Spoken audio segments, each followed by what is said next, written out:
del soldador.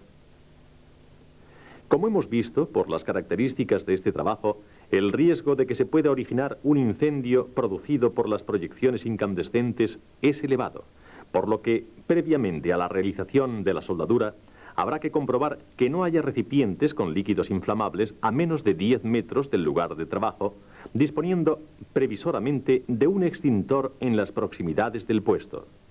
Queda patente que en las operaciones con soldadura eléctrica existen riesgos que podemos evitar cumpliendo estrictamente con las medidas preventivas, tanto estructurales como personales y colectivas.